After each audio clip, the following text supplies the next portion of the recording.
திருமதி பிரேமலா விஜயகாந்துக்கு அந்த ஒரு பவர் இருக்குதுங்கிறது நம்மளுக்கு தெரியும். ஏன்னா she is a great orator, ஒரு அத்தாரிட்டிவான ஒரு விமன் லீடர், தமிழகத்தில் தவிர்க்க முடியாத தமிழகத்தில் ஒரு லீடர்.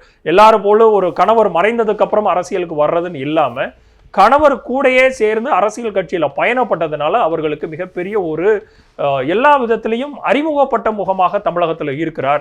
அப்போ இந்த கூட்டணியில் இவ்வளவு பெரிய கூட்டணியை கடந்த 20 ஆண்டு காலமாக தொடர்ச்சியாக நடைபெற்று வந்த கூட்டணியில் தேமுதிகவினுடைய புதிய வருகை கலைஞர் அன்றைக்கு சொல்லி வச்சுட்டு போனதுதான். பழம் நழுவி பாலில் விழுறதுக்கு காத்து கொண்டு இருக்கும் போது பழம் நழுவி வேற எங்கேயோ விழுந்த கதை இன்றைக்கு திமுகவுக்கு மிகப்பெரிய ஒரு வரலாற்று பூர்வமான ஒரு சிக்கல் அன்னைக்கு. அப்போ இன்னைக்கு அந்த பழம் திருப்பியும் கரெக்டான பாலுக்குள்ள விழுந்திருக்குங்கிறது மிகப்பெரிய ஒரு ஸ்ட்ராட்டஜிக்கலான மூவ். இந்த மூவ் நிஜமாவே வரவேற்கப்பட வேண்டியது.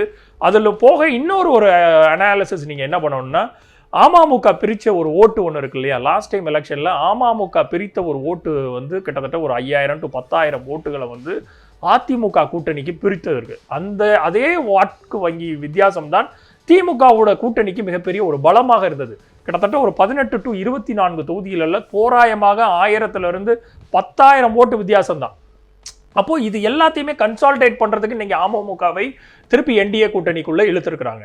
அதே சமயம் அங்க இருந்து அதே 4000 to 10,000 வாக்கு வைத்திருந்த தேமுதிகவை இந்த இடத்துல திமுக இழுத்திருக்கும் போது ஓரளவுக்கு பேலன்ஸ்டான மூவாக இப்போதைக்கு பார்க்கப்படுகிறது. இது போக திரு விஜயகாந்த் அவர்கள் பண்ண முடியாத ஒரு விஷயம், அன்றைக்கு ராஜ்யசபா சீட்டை வாங்கணுங்கிறதுல மிக முனைப்பாக இருந்து ஒரு பார்கெயின் நடந்து கொண்டே இருந்தது, ஒரு பேரம் நடந்து கொண்டே இருந்தது.